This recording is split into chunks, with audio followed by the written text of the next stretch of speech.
All right, welcome back to another episode of Christian Evidentialism, where we seek firmer foundations for our Christian faith. I'm your host, Dave, and this is my co-host, Joseph. How are you doing today, Joseph? I'm doing just fine. Awesome. I'm ready to take down some terrible theistic arguments. Oh boy! All right. Well, maybe not terrible in all of these. These aren't the worst of the worst that we're going through today. But today's episode we're discussing arguments for God's existence from logic. That is, attempts to show that the existence of logic either implies or entails the existence of God. Now we're going to be looking at two arguments, one from Tyler Vela, and I think that's how you pronounce it. It's either Vela or Vela. I've heard it both ways. Now he's a more popular apologist, and we're also going to be looking at a more scholarly one from James Anderson and Greg Welty.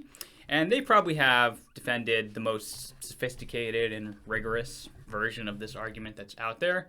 Now, there's other versions of it out there. We're not going to be discussing all of them by any means. Those are just kind of the two that I'm the most familiar with, and so that's why I decided to have the conversation about those. Ready to go, Joseph? Yeah, about as ready as I'll ever be. All right. So, let's say... We'll have to, give some qualifiers at the beginning here. So, it's actually a species of a theistic argument that I find interesting to think about. But I ultimately, I don't find it to be persuasive. So, I've never seen what I would regard as a successful argument from the existence of logic. An inference from the existence of logic to the existence of God. But that doesn't mean I could never be convinced by them. Somebody could conceivably make it. So, it's not like I think there's fundamental flaws in the idea of making the inference. I just haven't seen a way to get there legitimately yet. So we're just going to be concerning ourselves with these two versions here. So some caveats I should make up front at least. One of those would be that Tyler Vela and I have had some friction online. We've had some, what might be considered some bad blood between us, as they might say. And so because of that, I feel like I should say that I'm not trying to pour gas on a fire in addressing his argument or being critical of it. I genuinely don't want to be scornful towards him or his argument. As we'll see, a lot of my concerns relate to what I see as some ambiguity in his formulation of the argument. So hopefully if Tyler listens to this, he'll see this as constructive criticism, perhaps an opportunity to clarify some of his some aspects of his argument, just in case I've misunderstood it. Because again, I don't want to intentionally misrepresent anything in the argument, but I do find it hard to see how he's getting to some places in it, and so because of that, I could end up misconstruing the argument. Second caveat: you and I might have some differences of opinion on these issues. So I think we both agree that the arguments are not successful, but maybe for different reasons. And that's because, as we're going to see, the plausibility of these arguments is heavily dependent on whether you hold, or it's heavily dependent on kind of some of your other background philosophical beliefs. So kind of what you take the nature of logic to be, what do you take the nature of truth to be, what do you think thoughts are? All these sorts of big metaphysical questions are going to play a very big role in determining kind of how plausible you find these arguments. I'm coming from a kind of a non-divine conceptualist or a nominalist view of logic. What do you identify as? I identify as whatever I want at any particular point in time that I wish to identify. For the longest time, because I'm an idealist, I liked divine conceptualism because of my particular views on idealism. But recently, as I've thought through it and I've talked with you about it, I'm more inclined to human conceptualism rather than divine conceptualism. Though not by much, I could easily go back to divine conceptualism. I'm certainly more favorable to it than I think any form of nominalism that I've heard. Though you're studying tropes, I'd like to hear what you think about that when you're finished, so that could change. Yeah, those might influence how I see the arguments. a lot nicer as this man than he is. So. Yeah, I'm a bit more favorable towards nominalism. I think you're more favorable towards divine conceptualism, and that may especially come out. And we'll try to flesh out some of those terms, if they're not familiar to you as we go on. But yeah, some of these kind of metaphysical questions about universals and stuff are, I think, relevant when we're assessing arguments from logic. But yeah, with preliminaries out of the way, let's get down to business. So we're going to first start with Tyler Vela's formulation of the argument. I don't know if this is like his most up-to-date version or his favorite version of it, but this is definitely one that I've seen him use before, so this should be fair game. So he formulates it like this. Premise 1, if transcendental facts about reality obtain, then God exists. Premise 2, transcendental facts about reality do obtain. Conclusion, therefore God exists. I'm convinced now. All done, video over. Well, you'll just have to be a theist now, Joseph. Yep, sorry, you got to stop suppressing that truth and unrighteousness. All right, an immediate concern that I have about that particular syllogism, I don't really know what Tyler means by a transcendental fact.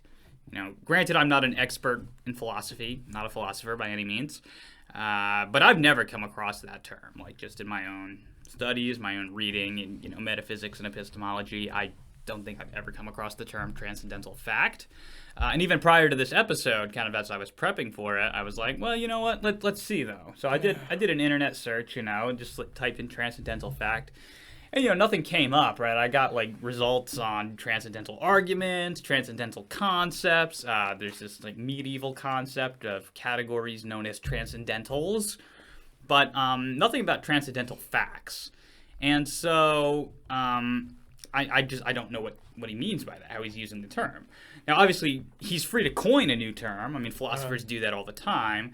But it's customary when you're doing that to really clearly and rigorously define the term, right? If you're going to coin a new term, then you need to have a very clear definition so that people are tracking with you. And as far as I know, Tyler has not provided a definition of transcendental facts. So he hasn't given a criterion of necessary and sufficient conditions. So that particular formulation of the argument, I would need greater clarity on what he means by a transcendental fact before I could really assess that. If I had to guess, I would say transcendental fact probably means a fact that is beyond the universe, so but applies universally to the universe, to all things. And because it applies to everything, it unifies. Apparently that unifies things somehow. At least that's what a lot of precepts do. So it probably means something like that. Like a universal unifier, like a universal unifier? Yeah, that's outside the universe. It just unifies everything somehow. For some reason. I don't know why. Don't ask me questions. Well, he does give us at least one example, though. Which is good, because by that definition, we actually need an example of that being a thing. That's true, right. Yeah, he gives us at least one example of what he considers to be a transcendental fact, and that is laws of logic. So we could reformulate his argument then as follows. Premise 1, if the laws of logic obtain, then God exists. Premise 2, the laws of logic do obtain. Conclusion, therefore, God exists. So that argument, it's formally valid, but a question comes up, why would anyone think that, the premises are true, in particular premise 1, right? And I guess a criticism I have here is a similar one that I have of William Lane Craig's moral argument. The premises don't draw out any connection between the evidence, being cited as evidence for God, and then God existing. Like, there's just whatever the link is that's getting you from this evidence to God, it's not cited in the argument. Now, that's not something that's essential to an argument. I mean, an argument doesn't have to have that, but it's always helpful because syllogism is supposed to make it easier to follow the basic reasoning. So syllogisms sort of make explicit how you're moving from evidence to a conclusion. And we don't really have that in this argument, so we're just sort of left wondering, why think that the first premise is true? A second initial concern is that Tyler doesn't really define what exactly he means by laws of logic. And I think that this is actually something that's kind of controversial. I mean, like the sentences, right? Like laws of logic, right? Like law of non-contradiction, identity excluded middle. Like you can like write those out. That's not going to be really controversial. But when you start asking like what's the fundamental ontology of logic, right? What's it consist of? There's not really a consensus on that. And I think that this is going to be important because not all conceptions of logic imply theism, right? So divine conceptualism, that obviously that entails theism because on that view, laws of logic just are God's thoughts. So obviously, God would have to exist. But if something like nominalism or Platonism are true, then that doesn't entail God's existence, and it's not clear to me that it would imply it. So it really becomes important then to know what does Tyler mean by laws of logic. And before we can assess the soundness of the argument or determine which premise we might reject, we need to know that. So, just as an example, if Tyler was a nominalist, where laws of logic are just like language or just human thoughts, then it's not clear that, we would think that they support the existence of God, right? We wouldn't think premise one of that argument is true, right? Because if you're saying laws of logic are just human thoughts, it would be like saying if human thoughts exist, then God exists. It's not obvious why we would think that's true. Now, he could also, be a divine conceptualist, right? Where these are God's thoughts. And so if they're God's thoughts, then obviously, then the atheist could just deny premise two, because at that point the argument's circular. You basically have asserted that God exists in the second premise. It's like saying if God's thoughts exist, then God exists. God's thoughts exist, therefore God exists, right? And so the atheist can just reject the second premise at that point. Those are some of my initial thoughts about the argument. I think it's not clear there. No, he definitely needs to define his terms. He needs to define them better. But we're gonna get to the T-jump discussion and how he deals with them there. He actually has a nice big section where when he first starts off, he describes it with all kinds of adverbs, like transcendent, necessary, Immaterial. That's probably one of them. Probably universal is one of them. Unifiers probably in there, and then they govern. They govern the laws of reality and human thoughts, or something like that. Yeah, I think he said they govern reality and our thinking, if I'm remembering correctly. And thinking is the most important part because that's where he gets thoughts out of it, and divine thoughts and things like that. Right. Yeah. Well, we'll get there. Here's why I think it's important, though, to have clearly defined what do you think logic is from the start of your argument, right? To define what you mean by laws of logic. I think that Tyler is hoping that the atheist is going to try to deny premise two, right? That laws of logic exist. Because then he can pull the old, you have to assume logic in order to deny it argument from Aristotle. Now, I personally don't think that argument from Aristotle works, but leaving that aside, there's a problem. Once Tyler defines what he means by laws of logic, when the atheist denies premise two, he's not actually denying the existence of logical laws simplicator. Rather, he's simply denying Tyler's particular conception of logical laws. And so that's very different. Yeah. And then once he defines his particular view of laws of logic, then they deny premise one. Right. That's what you can kind of. When he talks about Yeah, it, you can kind of formulate it as a dilemma, right? Because once he defines what he means by logical laws, and he commits himself to some particular ontology, then it seems like the atheist is going to be able to safely deny either premise one or premise two, because again, there's just not a consensus on what logic is. So, yeah, Tyler's formulated the argument without directly defining the terms, at least as far as I know. And so that ambiguity appears to make it look like the atheist has to deny that logical laws exist at all, when in reality, he just has to deny particular theories of logical laws. Well, I don't even know why someone would go after premise two anyways, even just based on that formulation. I would still go after premise one. Now, Unless it'd be harder to figure out why premise one is wrong without knowing what he means by laws of logic. I'll just deny some of his descriptors of laws of logic. well, But yeah, I wouldn't go after the laws of logic because all I have to do is deny the link between laws of logic and God's existence, and there's that's no argument. so that's where I would start, right? If I was in conversation with Tyler, I would start with the first premise, right? Like, why do you think that's true? And so if he can explain the link, to me, what it sounds like is that I think he's presupposing some sort of divine conceptualism of logic. And so basically at that point, well, if laws of logic are understood basically as divine thoughts, then I think premise 1 is true, right? But then you see then premise 2 is, if I'm an atheist, then I'm going to deny premise 2 because laws of logic defined as God's thoughts, I would of course deny that. So yes, I think you're right to start in premise 1, and once you get clear on it, then you would either show that there's not a link there, or if there is, then you can just deny the second premise of the argument. So yeah, getting into the discussion, he did have a conversation with Tom Jump, and well, Jump is I'm not saying I don't think that Jump did. Actually, I think Tyler probably did better than Jump in that conversation. Yeah, but Jump brought out stuff from Tyler that I don't think other people would bring out. Yeah, I mean, Jump is not an idiot, but I think I don't really like Jump's style. No, I don't like it either. It's terrible. Consensus. Well, it's not always consensus. Yes. It's consensus when it's convenient. Yeah. Because I mean, in his recent discussion with Joshua Sijuade, right? Joshua Sijuade kept, was arguing that God is a trope, right? And Jump was like, well, I don't think that tropes exist. And Sijuade's like, well, pretty much all metaphysicians agree, like, that these are a useful thing. He's like, well, it doesn't matter. Just because metaphysicians believe in it and like it, that doesn't mean it exists. And I was like, aren't you the guy who's always punting to consensus? But, not to go off on Tom Jump. But yeah, Tyler, of course, used his argument from logic in his conversation with Tom Jump. And this is really the closest I've seen him come to defining what he means by logic.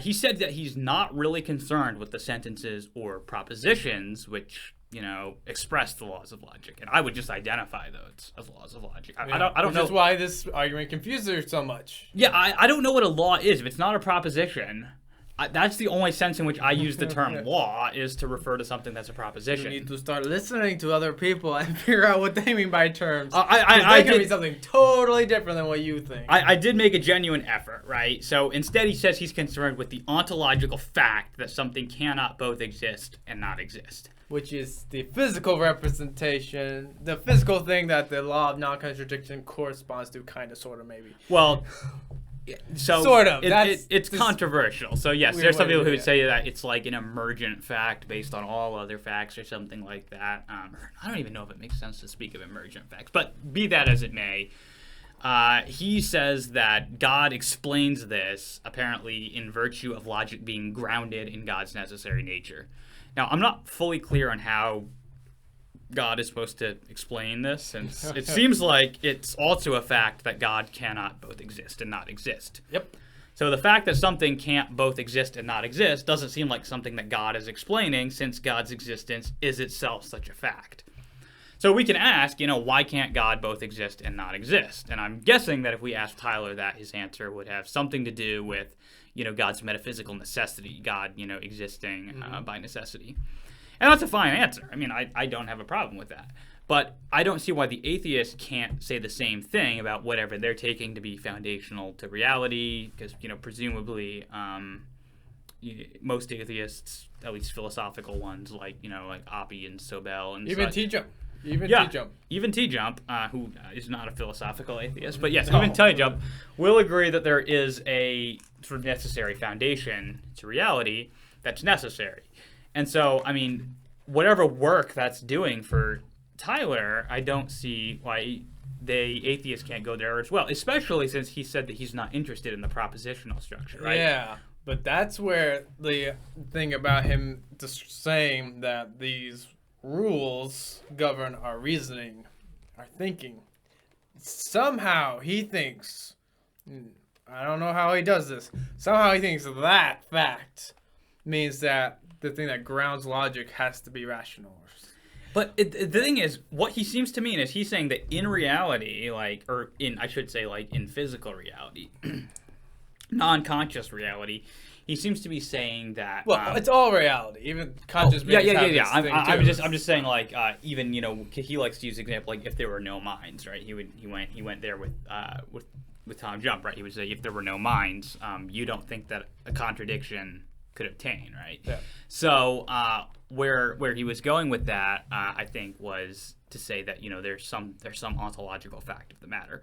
Now, here's the thing, though: if you're saying that, if you're going to make the case from them governing our thinking, the thing is they don't, right? They don't govern our thinking in the sense that they are prescriptive, because we're fully capable of holding contradictory beliefs. We're fully capable of making invalid inferences. I mean, people do it all the time. So in whatever sense he thinks that these are governing like physical reality, they are not governing our mental lives in that sense, because we are capable, again, of holding contradictory beliefs. Yeah, but I think how he would. Well, that's kind of a good point.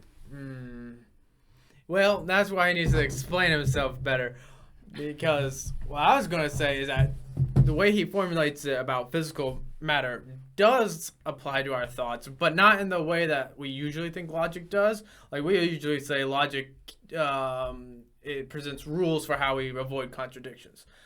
But that's not how, when he talks about regularity in nature, that's not how that would apply to your thoughts. That would apply to your thoughts in the sense that you can't both have this belief and not have this belief.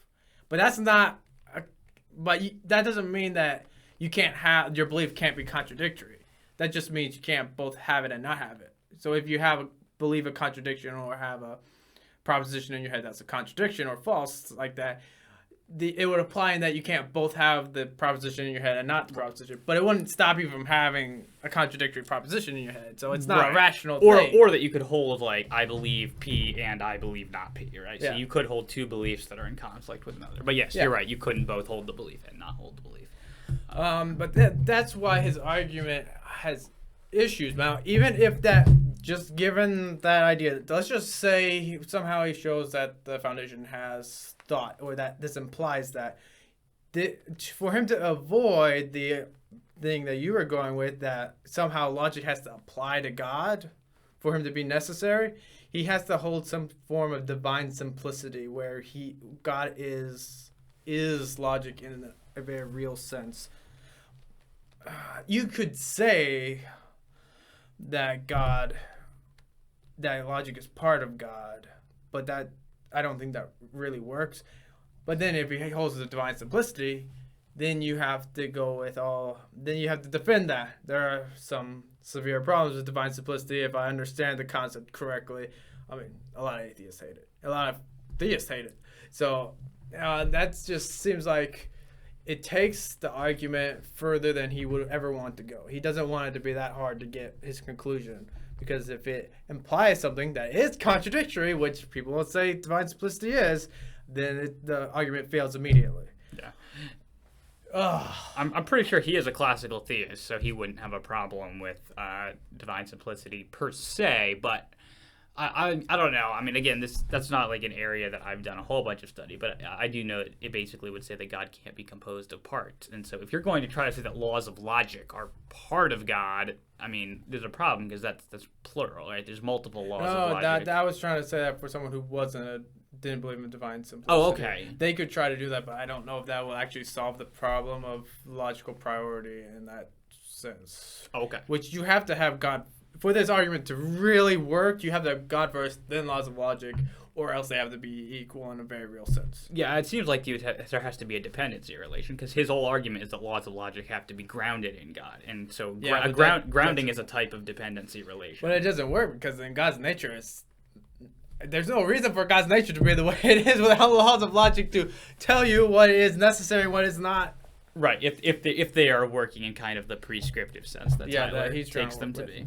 Yeah, I think that's just the final word on that then, is basically whatever, like, we can all agree, I think theist and atheist, that whatever the, metaphysical foundation of reality, the necessary foundation of reality, that in some sense, that is going to be the arbiter of what is possible and impossible. And so because logic is so, deeply ingrained in determining what is possible and impossible. We're going to say that in some sense logic then has its source within the necessary thing. But yeah, I don't see why theism has an explanatory advantage there over atheism. Yeah. I have some issues with trying to say that this regularity that he talks about in nature is necessary. I think he could probably do an argument similar to how you try to justify not induction, the other one, deduction. I think the laws of logic through analyticity. He could probably run an argument similar to that. But if you do that, all the atheist has to do is say that this regularity is just a feature of all of reality, of everything in reality, which means that if something exists, it will have this feature. But that doesn't mean that something has to exist or the thing itself has to exist. You can have nothing and that these things will still be that way. So you don't even have that. That wouldn't even imply a necessary foundation to reality. That would just say there's a necessary feature to anything in reality, that it has to be regular in this kind of sense. So there's a lot of problems with the argument. Yeah, and those are, just some of the concerns that I've had about it. Again, I do find it somewhat difficult to understand the argument because I'm not always sure how he's using some of these terms. So, if some of these criticisms don't land, again, it's not because we're trying to intentionally misrepresent the argument. It's just that at some points we're not clear on what he's saying. So, as best we can tell, these are some concerns about it. We're going to see this kind of logic that the last objection argument, but we're going to see that logic in this next argument. Yes. Just applied a little bit differently. Yes. Moving to James Anderson and Greg Welty's argument. We can formulate it as follows. So I like this one because it's clear how we're getting to the conclusion here. So premise 1, the laws of logic exist. Premise 2, the laws of logic are propositions. That is, they are truths about truths. Premise 3, the laws of logic are necessarily true propositions. That is, they are true in all possible worlds. Premise 4, the laws of logic necessarily exist. They exist in all possible worlds. Premise 5, the laws of logic are non-physical. Premise 6, since they are propositions, they are intentional entities. Premise 7, intentional entities are mental. Premise 8, the laws of logic are mental entities or thoughts. And conclusion, therefore, necessarily a mind must exist in order to think them. And of course, they will identify that necessary mind as being God. So, that's not exactly Anderson and Welty's argument, just to be clear. They don't actually provide a syllogistic version of their argument in their paper, The Lord of Non-Contradiction. So this syllogism here, this is from my friend Graham Seth Moore, which he constructed based on their paper. Now, as I said, what I like about this argument is it's really clear how Anderson and Welty are getting to their conclusion. But it's also a really metaphysically heavy argument in the sense that it critically depends on how plausible one finds Anderson and Welty's accounts of the various sorts of entities that they're trying to invoke, propositions, truths, logic, and necessity, these sorts of concepts that they're invoking. So if you are on board with a lot of these concepts, then I think it's a plausible argument. But not all philosophers actually go with all of these things, right? So not all of them are going to accept that laws of logic are necessarily true propositions, right? Not all of them are going to accept that thoughts are not physical. Now, as it happens, I'm willing to go with a lot of this argument, right? I mean, I accept that laws of logic are existing, necessarily true propositions. I agree that they're not physical. I agree that they're intentional. I agree that they're thoughts, and I agree that they exist within minds. So there's quite a bit that I'm willing to give on this argument. I don't know if you have a difference of where you part on this argument from where I do. I think it's about the same spot. Yeah, okay. I think it's the same spot. Okay. All right. Then I'll give my kind of where I get off the train on the argument, and then I'll let you give your thoughts on it. So where I begin to part ways with Anderson and Welty would be on premise 3, and then I also reject premise 4. So, as I've said, I take laws of logic to be thoughts, to be truth bearers, to be true propositions. But I understand the concept of necessary truth a bit differently than Anderson and Welty do. So, for them, this refers to being true in all possible worlds. But I think that there are some possible worlds with no minds and therefore no thoughts. So, nothing would be true in these worlds because there are no thoughts which can be true in those worlds. It's important to note that things are still true about these possible worlds, right? So, for example, imagine a possible world where there's nothing but like physical three-dimensional objects, and that's the only thing that exists in that world. Well, my thought that there is nothing but physical objects in that world is true, but it's true in our world, not that one. My thought doesn't exist in that world. My thought exists in this world. And so because of this, I'm rejecting the notion that laws of logic exist in every possible world. When I say that laws of logic are necessarily true, I mean that if they exist, they cannot fail to be true, whereas other propositions can't fail to be true if they exist, right? So, for example, if I say that book is blue, right? Well, that proposition, if it exists, it could be true, it could be false, right? So its truth is contingent. Whereas if I say, two contradictory propositions cannot both be true at the same time and in the same sense, if that proposition exists, it's always going to be true. So that's what I mean by necessary truth. I don't mean that it actually exists in every possible world to be true. So that's kind of what I take to be the fundamental problem with the argument. I think there's this confusion of necessary truth with necessary existence, and I don't grant that just because a proposition is necessarily true, that it therefore necessarily exists. You have any thoughts on that, Joseph? Well, I would definitely agree with the logic that just because a proposition is necessarily true, therefore it has to. I disagree with that logic. I agree with your version that doesn't mean it has to exist. Just because it will be true when it exists, that does not mean it will exist and will always exist. Now, I don't know if I would go about in your way of saying that there's a possible world where there are no propositions. It depends on how you conceive of God. But see, the reason why I would dispute that is because I'm a theist, so I don't have any independent reason to think that outside of theism. So in order for me to use that idea that there are no worlds where there are no propositions, I have to already assume theism. I have to believe theism already, so I can't use that in the argument. Yeah, so I think that there are also different ways of conceiving of possible worlds, right? So there's a position known as propositionalism, where possible worlds just are, a maximal state of consistent propositions, right? And that's what defines possible worlds. I'm kind of going more with like Alvin Planting in a sense, where they're just the way the world could have been, or a logically consistent state of affairs.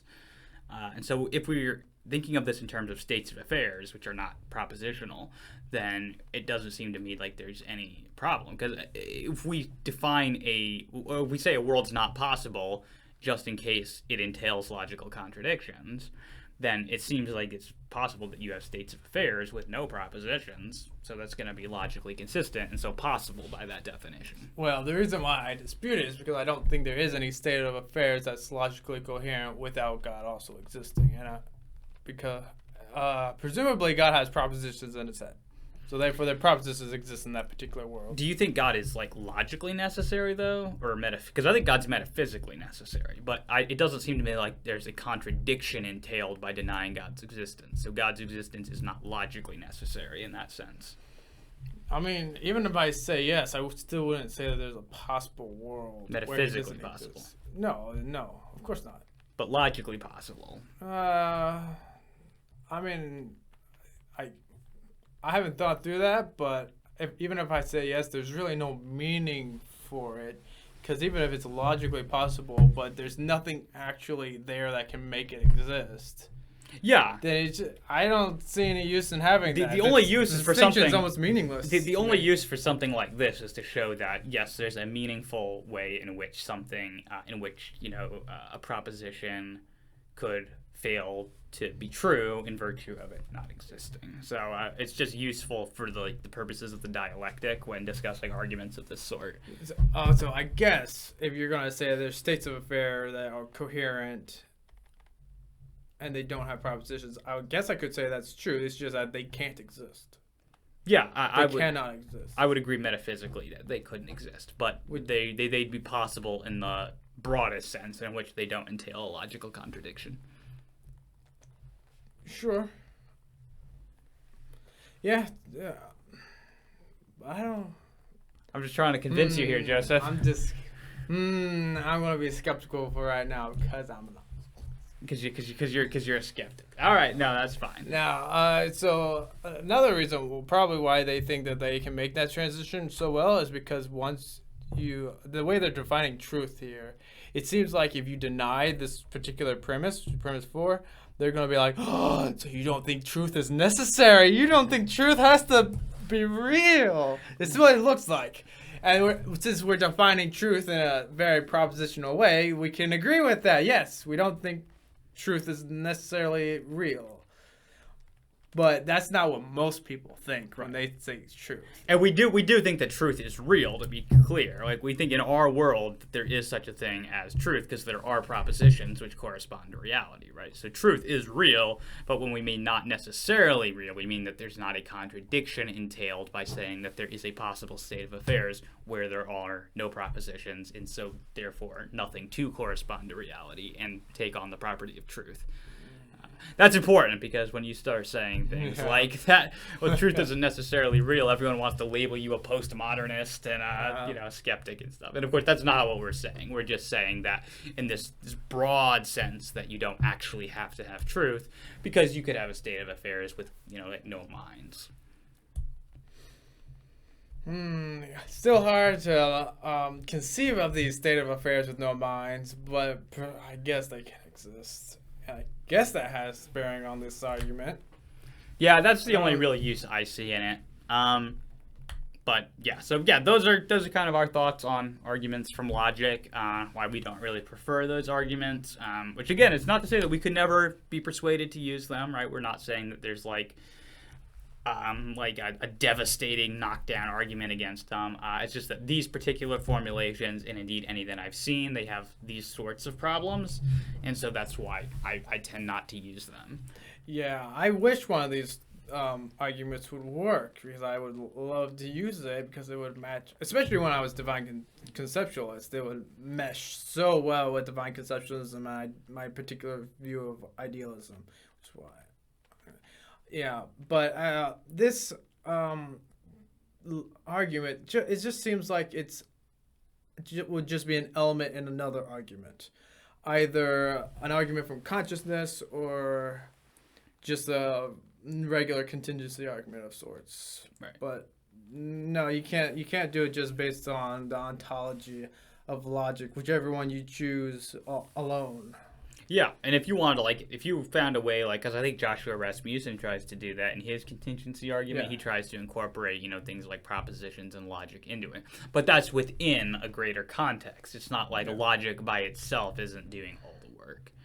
Just an inference to the best explanation. This is trying to be more deductive-ish? Yeah, like a deductive, or I don't even know if some of them would call it like a transcendental argument. Probably some of them would. But those are our thoughts on arguments from logic. As we've seen, I think these arguments are really heavily dependent on the other, worldview positions that you might hold. So kind of other beliefs that you might... Which is why it doesn't work, because not everyone holds those same beliefs. Well, it could in principle. So if other people, think that these are like a plausible account of propositions, a plausible account of necessity, I could see Anderson and Welty's argument working on someone who just hasn't connected the dots, but thinks that there's independently plausible reasons. That's not reasons. Most atheists. No, just doesn't...